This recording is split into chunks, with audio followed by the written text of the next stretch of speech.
أعوذ بالله من الشيطان الرجيم.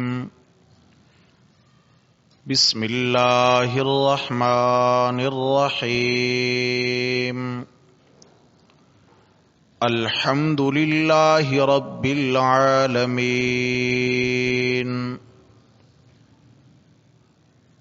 صدق الله ومن أصدق من الله قيلا.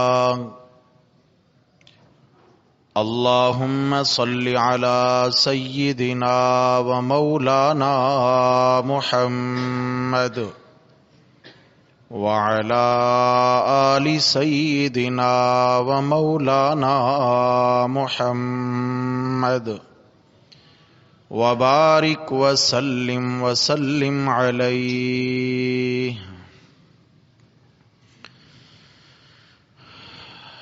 حضرات محترم، درس قرآن مقدس کے سلسلہ میں سورۃ الفاتحہ سے آج انشاءاللہ تعالی ہمارے سبق کا آغاز ہو رہا ہے. اللہ رب العزت کی توفیق اور عنایت سے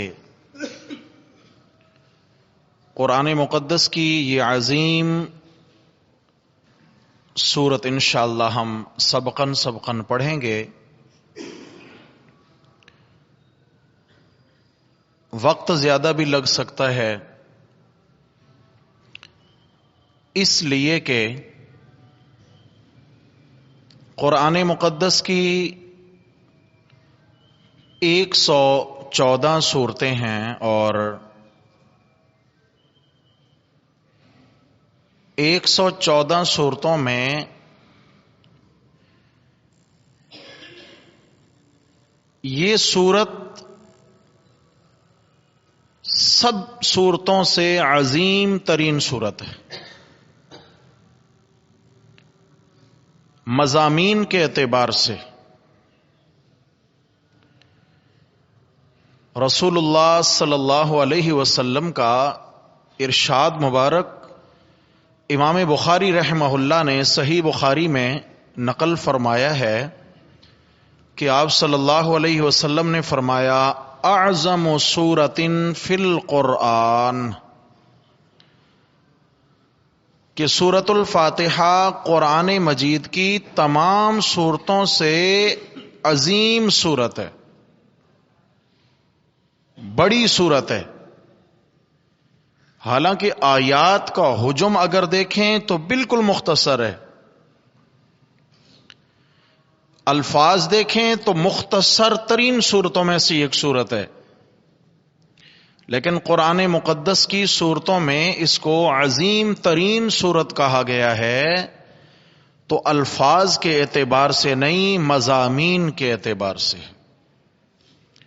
اس میں جو احکامات بیان ہوتے ہیں وہ تمام صورتوں میں جتنے احکامات بیان ہوئے ہیں، جتنے عنوانات بیان ہوئے ہیں، اللہ رب العزت نے سارے قرآن کا خلاصہ، نچوڑ اور مکھن اس صورت کو بنایا ہے.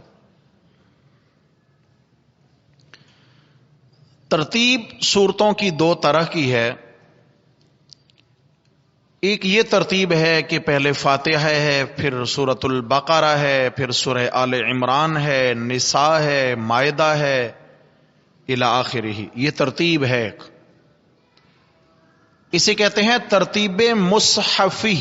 مصحف قرآن مجید کا یہ نسخہ جو ہمارے سامنے ہے، اس میں جو ظاہری اعتبار سے ترتیب ہے. اور دوسری ترتیب ہوتی ہے ترتیب نزولی. صورتوں کے نازل ہونے کی کیا ترتیب ہے، پہلے کون سی نازل ہوئی، پھر کون سی نازل ہوئی، پھر کون سی نازل ہوئی. تو احباب، مصحفی اعتبار سے، ظاہری ترتیب کے اعتبار سے تو سورۃ الفاتحہ کا پہلا نمبر ہے، لیکن نازل ہونے کے اعتبار سے اس کا 5واں نمبر ہے. اس سے پہلے 4 صورتیں نازل ہو چکی تھیں، 5ویں نمبر پر سورۃ فاتحہ کا نزول ہوا ہے، لیکن اس کو اٹھا کے رکھ دیا قرآن کے آغاز میں، جبکہ ہم نے ابھی قریب ہی ایک کا درس پہلے پڑھا ہے کہ آخری پارے میں سورۃ العلق ہے، اقرأ بسم ربک الذی خلق، آخری پارے میں ترتیب، ظاہری ترتیب کے اعتبار سے آخری پارے میں اسے جا کے ذکر کیا، لیکن نازل ہونے کے اعتبار سے سورۃ العلق کی ابتدائی 5 آیات سب سے پہلی وحی ہیں، سب سے پہلی وحی۔ نزولی ترتیب الگ ہے اور ظاہری ترتیب الگ۔ اس سورت کو قرآن مجید کی عظیم ترین سورت بھی کہا گیا ہے، اور ظاہری ترتیب کے اعتبار سے اس کو پہلی پوزیشن بھی حاصل ہے۔ اس کی وجہ کیا ہے میرے بھائی؟ اس کی وجہ یہ ہے کہ جیسے امام بخاری رحمہ اللہ نے فرمایا کہ نبی کریم صلی اللہ علیہ وسلم کا ارشاد ہے اعظم سورۃ فی القرآن، کہ یہ قرآن مجید میں موجود تمام سورتوں میں سب سے عظمت والی سورت ہے۔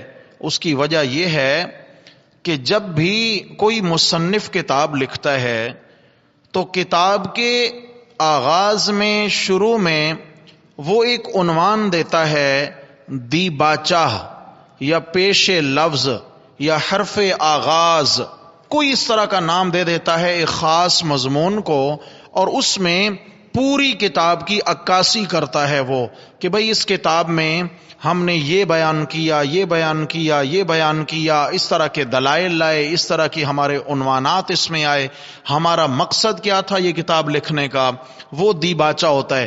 کیا مطلب؟ وہ آئینہ ہوتا ہے پوری کتاب کا، وہ چہرہ ہوتا ہے پوری کتاب کا۔ جیسے چہرہ پورے انسان کی عکاسی کرتا ہے، ہم یہاں بیٹھے ہیں، باہر سے اگر کوئی شخص اچانک داخل ہوتا ہے مسجد میں تو ہماری نگاہ اگر اس کی طرف اٹھے گی تو ہم اس کے پاؤں کی جانب نہیں دیکھیں گے، اس کے گھٹنوں یا پیٹ کی جانب نہیں دیکھیں گے، اٹھتے ہی نگاہ کہاں جائے گی؟ اس کے چہرے پہ جائے گی۔ کیوں؟ کہ یہ چہرہ پورے بدن کی عکاسی کرتا ہے، پورے بدن کا ترجمان ہے، پہچان ہے۔ میرے بھائی، سورۃ الفاتحہ یہ پورے قرآن کا چہرہ ہے، یہ پورے قرآن کا آئینہ ہے، یہ قرآن کا پیش لفظ ہے، یہ دیباچہ ہے، یہ حرف آغاز ہے، یہ پورے قرآن کا لب لباب ہے، نچوڑ ہے، التا ہے، مغز ہے۔ اور اس سورت کے اندر وہ تمام تر احکام بیان ہوئے جو اللہ نے 113 سورتوں میں بیان کر دیے۔ حیران ہوں گے، دکھ تو کچھ نہیں رہا، ظاہراً تو کچھ نہیں دکھ رہا، لیکن انشاءاللہ ایسے دکھے گا کہ یقین آ جائے گا کہ واقعی یہ تمام صورتوں میں عظمت والی صورت ہے۔ میرے آقا صلی اللہ علیہ وسلم نے ایسے تو نہیں فرما دیا کہ یہ سارے قرآن میں اس صورت کو الگ ایک مقام حاصل ہے۔ 14ویں پارے میں اللہ تعالیٰ نے اسی کی جانب اشارہ فرمایا سورۃ الحجر میں، وَلَقَدْ آتَيْنَاكَ سَبْعًا مِّنَ الْمَثَانِي وَالْقُرْآنِ الْعَظِيمِ، میرے پیغمبر ہم نے آپ کو دی ہیں 7 آیات بار بار دہرائی جانے والی، اور اس کے علاوہ پورا قرآن عظمت والا، یعنی پورا قرآن ایک جانب اور سورۃ الفاتحہ ایک جانب۔ نبی مکرم صلی اللہ علیہ وسلم کا مبارک ارشاد ہے، آپ علیہ الصلوۃ والسلام نے فرمایا اللہ رب العزت نے مجھے ایک ایسی صورت عطا فرمائی ہے جس جیسی عظمت والی صورت نہ تو تورات میں اتری، نہ انجیل میں، نہ زبور میں، اور نہ ہی اس کے پائے کی صورت پورے قرآن میں کہیں موجود ہے۔ صحابہ نے پوچھا یا رسول اللہ وہ کون سی صورت ہے؟ فرمایا سورۃ الفاتحہ۔ یعنی قرآن مقدس میں بھی اس کو ایک الگ اتھارٹی حاصل ہے، الگ مقام حاصل ہے اس کو۔ اور دوسرا جو فرمان میرے پیارے آقا علیہ السلام کا ہے وہ تو بڑا ہی حیران کرنے والا ہے۔ آپ علیہ الصلوۃ والسلام نے فرمایا اللہ رب العزت نے مجھے عرش کے تحائف میں سے 2 خاص تحفے عطا فرمائے، اور بھی کچھ تحائف ہیں، لیکن دو خاص تحفے مجھے اللہ نے عرش کے عطا کیے. ایک روایت میں اللہ نے مجھے عرش کے خزانوں میں سے 2 خزانے عطا فرمائے. عرش کے خزانوں میں سے اللہ نے مجھے 2 خزانے عطا فرمائے. فرمایا ایک خزانہ سورۃ الفاتحہ ہے اور دوسرا خزانہ ہے لا حول ولا قوت الا باللہ. کہیے ذرا بھائی، لا حول ولا قوت الا باللہ. ہاں جی، اب ہم کیا سمجھیں اس کو؟ ہم تو سمجھتے ہیں کہ کوئی اچانک نازیبا ناپسندیدہ کوئی مکروہ کام اگر ہمیں دکھے یا ہم سنیں تو کہتے ہیں لا حول ولا قوت الا، لا حول، یعنی جان چھڑانے والا ایک جملہ ہے گویا ہمارے نزدیک تو. لیکن پتہ نہیں کہ یہ کتنا عظیم خزانہ. آپ علیہ السلام نے ایک مرتبہ صحابہ کرام سے فرمایا هل ادلکم علی کنز من کنوز الجنہ، هل ادلکم علی کنز من کنوز الجنہ. میرے صحابہ، میں تمہیں جنت کے خزانوں میں سے ایک خزانہ نہ بتلاؤں؟ اب جنت کا خزانہ آ گیا. کیا مطلب ہے؟ جنت میں لے جانے والا مبارک عمل نہ بتلاؤں؟ یا رسول اللہ ضرور بتلائیے. آپ نے فرمایا پڑھا کرو لا حول ولا قوت الا باللہ. پڑھیے میرے پیارے. اللہ، کیا مبارک مفہوم ہے اس کا میرے بھائی. 2 باتیں بیان ہوئی ہیں اس کے اندر. لا حول، حول کا معنی ہے مڑ جانا، پھر جانا، ہٹ جانا، بچ جانا. گناہ سے بچنا، گناہ سے مڑنا، گناہ سے بچنا، ہٹنا، کنارہ کرنا. لا حول. مولا، بندہ اقرار کرتا ہے مولا گناہوں سے بچنا میرے بس میں نہیں ہے. میرے اللہ گناہوں سے بچنا میری ہمت نہیں کہ میں اپنی طاقت کے زور سے، اپنی ہمت سے میں گناہوں سے بچ جاؤں. ولا قوت، یا اللہ نیکی کرنے کی میرے اندر ذاتی طور پہ طاقت موجود نہیں ہے.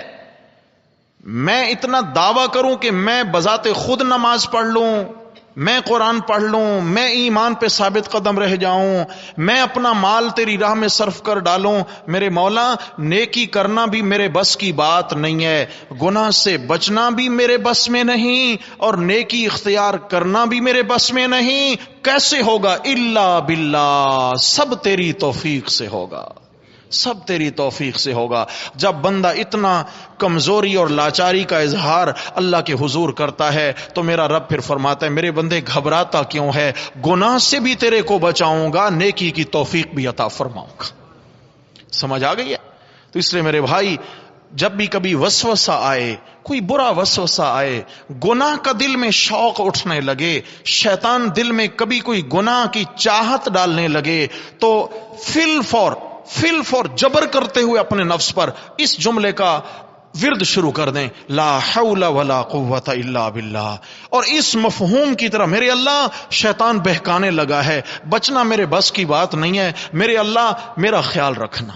لا حول ولا قوت الا باللہ. یقین سے کہتا ہوں چند مرتبہ پڑھنے کی دیر ہے، اللہ تبارک و تعالی دل سے گناہ کی سوچ بھی دھو ڈالے گا، سوچ بھی دھل جائے گی گناہ کی انشاءاللہ.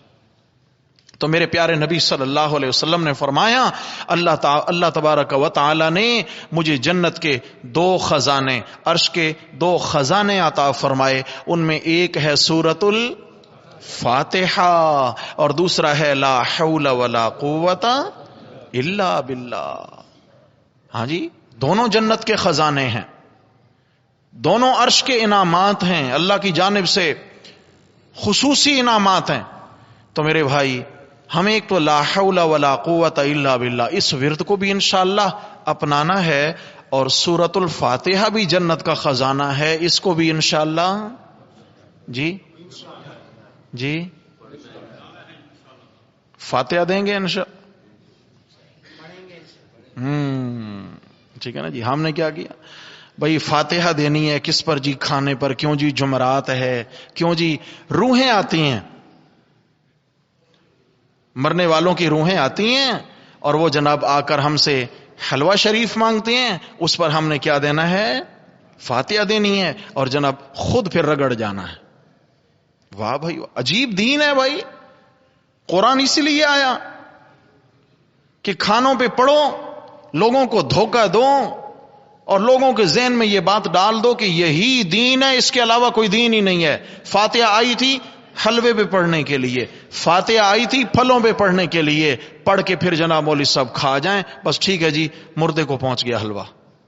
یہ کوئی بات ہے؟ میرے بھائی مسئلہ یاد رکھیں، جو دنیا سے چلا جاتا ہے اس کا دنیا سے رشتہ ناتا ختم، جہان بدل گیا۔ اور جب قیامت واقع ہوگی، جب قیامت کا نقارہ بجے گا، تو میرے رب نے قیامت کی بڑی بڑی نشانیوں میں سے ایک نشانی بیان فرمائی، وَإِذَا النُّفُوسُ زُوِّجَتْ، جب روحوں کو لوٹا کے بدنوں میں ڈالا جائے گا، فرمایا پھر کیا ہوگا؟ پھر حلوہ نہیں چلے گا، قیامت آ جائے گی۔ کیا آ جائے گی؟ جی، جب روح آئے گی نا تو ادھر ادھر نہیں بھٹکے گی، پھر سیدھی اپنے بدن کی جانب آئے گی، اور بدن زندہ ہو کر قبروں سے باہر آ جائیں گے، اور پھر حشر برپا ہوگا، پھر نفسی نفسی کا عالم ہوگا، گھبراہٹ ہوگی۔ وہ ایسا وقت ہوگا تذہل کل مرضعۃ اما ارضعت، کوئی دودھ پلانے والی ماں اپنے بچے کو دودھ نہیں پلا سکے گی، دیوار پہ مار دے گی۔ تضع ذات کل حمل حملہا، فرمایا ہر حاملہ اپنا حمل گرا دے گی، اتنی گھبراہٹ ہوگی۔ وتری الناس سکارا، اور تجھے لوگ ایسے دکھیں گے جیسے انہوں نے نشہ کر رکھا ہو، نشے کی حالت میں۔ ما ہم بسکارا، کوئی چرس شراب نہیں پی رکھی ہوگی انہوں نے، لیکن عذاب اللہ شدید، یہ اللہ کے سخت عذاب کا اثر ہوگا، اللہ کے عذاب کا۔ اللہ ہم سب کی حفاظت فرما۔ قیامت سے پہلے دنیا میں کوئی مردہ پلٹ کے آتا نہیں ہے۔ سمجھ آ گئی ہے کہ جی دنیا کے کھانے کھانے کے لیے ایمان سے بتائیں، یہ تو بالکل ایک سیدھی سادی سی بات ہے بھائی، اس میں تو کوئی دھوکے والی بات ہی نہیں ہے۔ سوچ سکتے ہیں جس کو اللہ نے دنیا سے 10 گنا بڑی جنت عطا کر دی ہو، جس کو اللہ نے جنت میں اعلی نعمتوں سے مالا مال کر رکھا ہو، اس کو دنیا کے کھانوں کی طلب ہوگی؟ کوکنگ آئل میں بنے کھانے اس کو چاہیے ہیں جنت کے کھانے چھوڑ کر؟ اور جو جہنم کی آگ میں جل رہا ہے، گرفتار ہو چکا ہے، مجرم ہے، وہ عذاب قبر میں مبتلا ہے، اللہ اس کو پلٹ کے آنے دیتے ہیں کہ جا تو کراچی کا چکر لگا کے آ، جی کچھ ریسٹ مل جائے؟ نہیں میرے بھائی، خدا کے لیے اس سوچ سے باہر نکلیے، یہ جہان اور ہے، وہ جہان اور ہے۔ ان سے اگر ہمارا رشتہ اور تعلق ہے، اگر کوئی رابطہ ہے، تو وہ صرف نیک دعاؤں کا راستہ ہے، اس کے ذریعے سے ہم ان کو فائدہ پہنچا سکتے ہیں، نیک اعمال کے ذریعے سے، ایصال ثواب کے ذریعے سے کر سکتے ہیں، لیکن ایصال ثواب کا طریقہ وہ ہو جو میرے پیارے نبی صلی اللہ علیہ وسلم سے منقول ہے۔ اس کے علاوہ نہیں چلے گا کہ جی ہمارے محلے کا الگ رواج ہے، اگلے محلے کا الگ رواج ہے، ہمارے مولوی صاحب اور بتاتے ہیں، اگلے والے اور بتاتے ہیں، سب کیا ہے؟ پیٹ پلیٹ کا چکر ہے۔ اس سے اللہ ہمیں نکلنے کی توفیق عطا فرما۔ چنانچہ سورۃ الفاتحہ کے حوالے سے فرمایا اعظم سورۃ فی القرآن، یہ قرآن مجید کی تمام سورتوں میں سب سے عظمت والی سورت، سب سے عظمت والی سورت۔ تو سورۃ الفاتحہ جو سب سے عظمت والی سورت ہے میرے بھائی، اسے سیکھیں گے نہیں سیکھیں گے؟ چنانچہ آج بنیادی طور پر جو ہم نے بات کرنی ہے، جب بھی کوئی اس طرح کی مشہور سورت آتی ہے تو اس کے جو صفاتی نام ہیں، الحمدللہ اللہ کی توفیق سے ہم وہ پڑھا کرتے ہیں۔ صفاتی نام کیا مطلب ہے؟ اللہ رب العزت کا ایک ذاتی نام ہے اللہ، اور بے شمار صفاتی نام ہیں۔ رسول اللہ صلی اللہ علیہ وسلم کے 2 ذاتی نام ہیں، محمد اور احمد، اور بے شمار صفاتی نام۔ ایسے ہی میں نے عرض کیا تھا، قرآن مقدس کا ایک ذاتی نام ہے القرآن، اور اس کے 86 صفاتی نام ہیں جو قرآن مجید کی آیات کے اندر موجود ہیں۔ قرآن کے کتنے صفاتی نام ہیں جی؟ 86۔ سورہ کوثر ہم نے پڑھی، اس کے بھی نام پڑھے، سورہ اخلاص پڑھی، اس کے بھی نام پڑھے، اور بھی کئی صورتیں ہیں۔ اسی طرح سورۃ الفاتحہ ہے۔ یہ صفاتی ناموں کا زیادہ ہونا یہ عظمت کی دلیل ہے۔ عرب والے کہتے ہیں کثرت الاسماء تدل علی شرف المسمى، کسی میں زیادہ صفات کا پایا جانا اس کے شرف اور عزت و عظمت کی دلیل ہوتی ہے.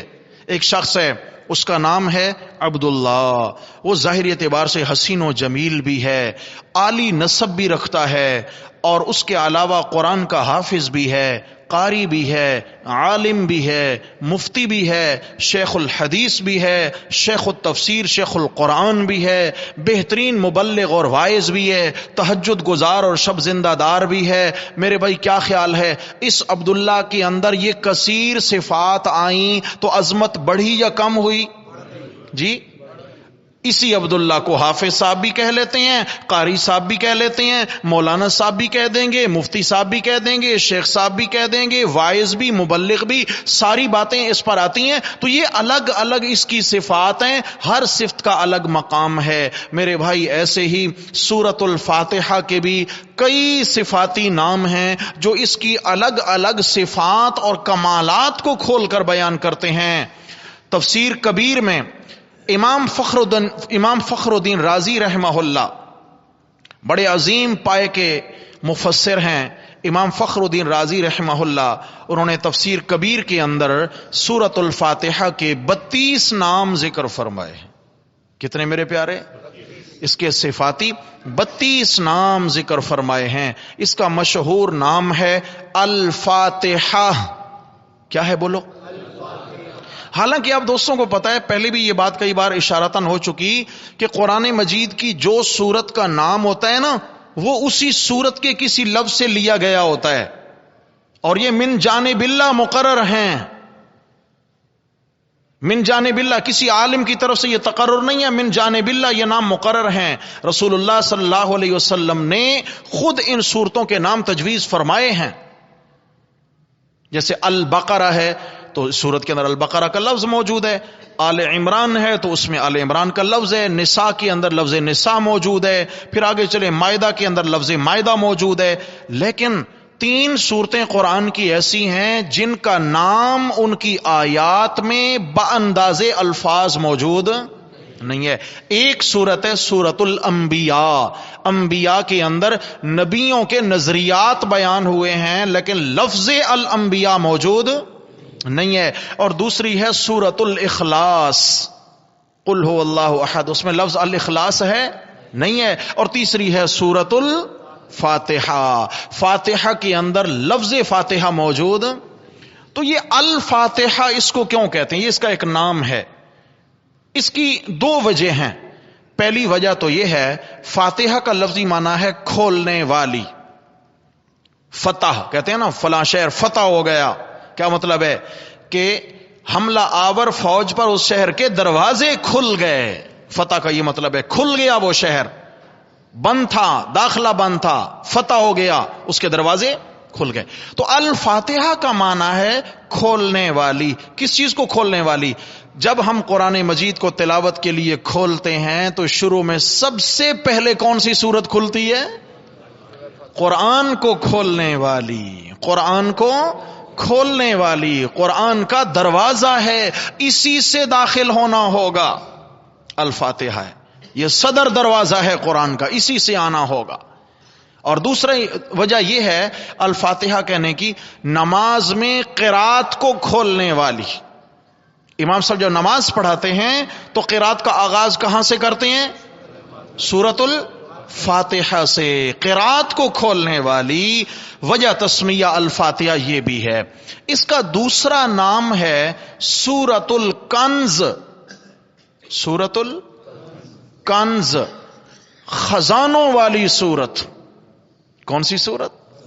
کنز کا معنی خزانہ. میں نے کہا تھا نا، نبی علیہ السلام نے فرمایا ہل ادلکم علی کنز من کنوز الجنہ، تمہیں جنت کے خزانوں میں سے خزانہ نہ بتلاؤں؟ فرمایا لا حول ولا قوت الا باللہ. اور ایک حدیث میں آیا، آپ علیہ السلام نے فرمایا اللہ نے مجھے جنت کے 2 خزانے دیے، یا عرش کے 2 خزانے دیے، ایک لا حول ولا قوت الا باللہ اور دوسری سورۃ الفاتحہ. اس لیے اس کا نام ہے سورۃ الکنز. اس میں خزانے دفن ہیں. زمین میں خزانہ دفن ہوتا ہے، سونا چاندی ہیرے جواہرات، اوپر سے ظاہراً پتہ چلتا نہیں ہے، مگر اندر دفن ہے. جب زمین کھلے گی، دروازہ کھلے گا، پھر پتہ چلے گا کتنا قیمتی خزانے ہیں. میرے بھائی جب اس صورت میں انشاءاللہ ہم سبق کے انداز سے داخل ہوں گے تو پتہ چلے گا کہ واقعی اس میں کتنے خزانے دفن ہیں. اس میں عقائد کے خزانے، اللہ کی توحید کے خزانے، میرے پیارے نبی کی رسالت کے خزانے، اس میں احکامات کے خزانے، قیامت کے عنوانات کے خزانے، اس کے اندر ایمان والوں کی صفات کے خزانے، اس کے اندر دشمنوں کی پہچان بیان ہوئی ہے. کیا عنوان ہے جو اس صورت میں بیان نہیں؟ تو سورۃ الکنز، سمجھا، خزانوں والی سورت. اور اس کا تیسرا نام ہے سورۃ القافیہ. سورۃ الکافیہ، کاف سے، سورۃ الکافیہ. الکافیہ، کافیہ کا معنی کافی ہو جانے والی، بس بس بہت ہے. کافیہ کا معنی بہت ہے، کافی ہو جانے والی. کیا مطلب ہے؟ ایک بندہ اگر قرآن مقدس کو نہیں سیکھ سکا، اس کا ترجمہ، اس کی تفسیر، اس کے علوم و معارف میں نہیں اتر سکتا ہے، اس کے پاس وقت نہیں ہے، تو علماء نے لکھا ہے، فرمایا سورۃ الفاتحہ کو سبقن سمجھ کر پڑھ لے، اس کی ہدایت کے لیے یہی سورت ہی کافی ہے. سورۃ الکافیہ ہدایت کے لیے بس ہے، بس. بندہ اس سورت کو سمجھ کے پڑھے اور گمراہ ہو جائے، خدا کی قسم یہ دو باتیں جمع نہیں ہو سکتی. ہو سورہ فاتحہ کا طالب العلم اور گمراہ ہو جائے، نہیں ہو سکتا، نہیں ہو سکتا. یہ تو ہدایت کا چراغ ہے. روشن چراغ ہو اور راستہ نہ دکھے، نہیں ہو سکتا. لیکن میرے بھائی ہم نے اس سورت کو کھانے میں پڑھنے کے لیے استعمال کر لیا ہے. کاش اس میں اتر کے ہم نے اس کو سمجھ بھی لیا ہوتا. نماز کی ہر رکعت میں پڑھی جانے والی سورت ہے، لیکن کبھی ہم نے اس کی طرف توجہ نہیں دی ہے. سورۃ الکافیہ ہدایت کے لیے کافی. اور اس کا چوتھا جو نام ہے، مشہور و معروف نام، تعلیم المسئلہ. شاباش بولیے، کیا؟ تعلیم المسئلہ. تعلیم کا معنی سیکھنا یا سکھانا، تعلیم. المسئلہ سوال، مانگنا. اس صورت میں توجہ، تعلیم المسئلہ اس کا نام، یعنی اس صورت میں اللہ جل جلالہ نے اپنے بندے کو اپنی ذات سے مانگنے کے طریقے سکھائے ہیں. مجھ سے مانگنا کیسے ہے، تعلیم المسئلہ، سوال کرنے کی تعلیم دی ہے، مانگنے کا طریقہ سکھایا ہے. کیسے؟ جیسے کوئی فقیر کسی کے در پہ آتا ہے مانگنے کے لیے، وہ یوں نہیں کرتا کہ آ کر آپ کی دکان پہ آئے اور آ کر جھٹ سے کہے چل بھئی تجوری کھول، دے مجھے 100 روپیہ. آیا، یہ تو پرچی سسٹم ہو سکتا ہے، یہ فقیرانہ انداز نہیں ہے. فقیرانہ انداز نہیں. وہ اگر کوئی اس طرح کرے کہ جناب علی ڈنڈا ہاتھ میں ہو اور جناب کہے چل بھائی نکال 10 روپے اللہ کے نام پر، دیں گے؟ اس کو ملے گا؟ انداز فقیرانہ ہوگا تو ملے گا بھائی. مانگنے کا پہلے فن سیکھ، مانگنے کا ڈھنگ سیکھ، انداز سیکھ. بعض تو ایسے فقیر ہوتے ہیں، وہ ایسے ڈھنگ سے حقیقتیں مانگتے ہیں، نہ چاہتے ہوئے بھی دینے کو دل چاہتا ہے نا؟ مانگنے کا ڈھنگ ہوتا ہے انہیں. یہ مانگنا کی الگ ایک فن ہے. وہ زمانہ طالب علمی تھا، ٹرین میں ہم سفر کر رہے تھے تو پنجاب کے ایک اسٹیشن سے ایک بابا جی سوار ہوئے، اور بڑے قد آور اور بڑے باصحت تھے، نابینا، ہاتھ میں ان کے ڈنڈا بھی ان کے قد کے برابر. ٹرین میں سوار ہوئے اور یوں سیٹوں پہ یوں ڈنڈا مار رہے ہیں اور کہتے جا رہے ہیں جلدی جلدی بھائی 10,000 روپے نکالو، جلدی جلدی 10,000 روپے نکالو اللہ کے نام پر، نکالو بھائی اللہ کے نام پر 10,000 روپے. اچھا، میں حیران ہو رہا تھا کہ بھائی بیچارہ نابینا ہے، حقدار بھی ہوگا، لیکن مانگنے کا انداز نہیں ہے. پورا ڈبہ اس نے گھوم لیا، ادھر سے ادھر، پوری بوگی میں ادھر سے ادھر، مگر کسی نے اس کو 10 روپے تو کیا 5 روپے بھی. مانگنے کا انداز ہونا چاہیے، انداز فقیر آنا چاہیے۔ تو میرے بھائی جب کوئی فقیر آتا ہے نا تو وہ سب سے پہلے آ کر تعریفیں کرتا ہے، تیرے کاروبار آباد رہیں، تو خود آباد رہے، تو سلامت رہے، تیرے گھر والے سلامت رہیں، تیرا سب کچھ سلامت، اس کو دعائیں دیتا ہے، اس کی تعریفیں کرتا ہے۔ پھر جا کر اس کا دل نرم ہوتا ہے تو وہ کہتا ہے اللہ کے نام پر اب کچھ مجھے بھی دے دے، تجھے اللہ نے بہت دیا، کچھ مجھے بھی دے دے۔ تو میرے بھائی ممکن ہے اس طرح مل جائے۔ یہ کیا ہے؟ مانگنے کا طریقہ پہلے سیکھنا ضروری ہے۔ اس احکم الحاکمین سے مانگنا ہے، خزانوں کا مالک ہے، لیکن مانگنے والے کو ملے گا تب کہ اس کو مانگنے کا طریقہ آتا ہوگا۔ تو طریقہ نہیں آتا تو ایسے نہیں کہ تم جھٹ سے آئے ہو اور اللہ سے یا اللہ یہ بھی دے دے، وہ بھی دے دے، یہ بھی دے دے، وہ بھی دے دے، یہ نہیں کرنا۔ ہم تو یوں ہی دعا مانگتے ہیں نا، دعا میں اللہ کو مشورے دیتے ہیں، مانگتے نہیں ہیں، مشورے دیتے ہیں۔ یا اللہ یوں نہیں کرنا اور یوں کرنا ہے، یا اللہ ایسا نہیں ہونا چاہیے اور ایسا ہونا چاہیے۔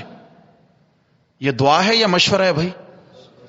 اللہ کو مشورہ نہیں چاہیے، اللہ سے مانگنا ہے عاجزی کے ساتھ۔ تو جب اللہ کے در پہ نمازی آیا ہے، سورہ فاتحہ کے اندر اس نے نماز میں اللہ سے ایک خزانہ مانگنا ہے، اور وہ خزانہ ہدایت ہے، صراط مستقیم ہے۔ اہدنا الصراط المستقیم، یا اللہ مجھے سیدھی راہ پہ چلائے رکھنا، یہ مانگنا ہے۔ لیکن یوں نہیں کہ اللہ فرمائے تو آیا ہے جھٹ سے مانگ اہدنا الصراط المستقیم، فرمایا نہیں، پہلے میری تعریفیں کر۔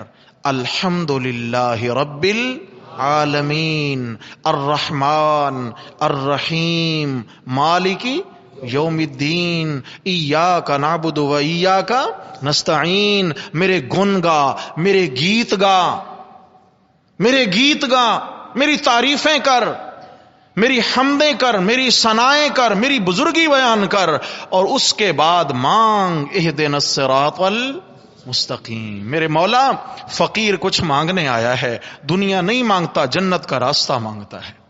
میرے اللہ مجھے جنت کی وہ جرنیلی سڑک دکھا دے، جنت کی اس سڑک پہ مجھے چلا دے جس کے ذریعے میں چل کے کامیاب ہو جاؤں۔ تو میرے بھائی اس صورت میں اللہ نے اپنی ذات سے مانگنے کا طریقہ سکھایا، اس لیے اس کا چوتھا نام ہے تعلیم المسئلہ۔ یاد کریے، تعلیم المسئلہ۔ کتنے نام پڑھ لیے جی؟ 4۔ نمبر 1 سورۃ الفاتحہ، قرآن کو کھولنے والی یا قرات کو کھولنے والی۔ نمبر 2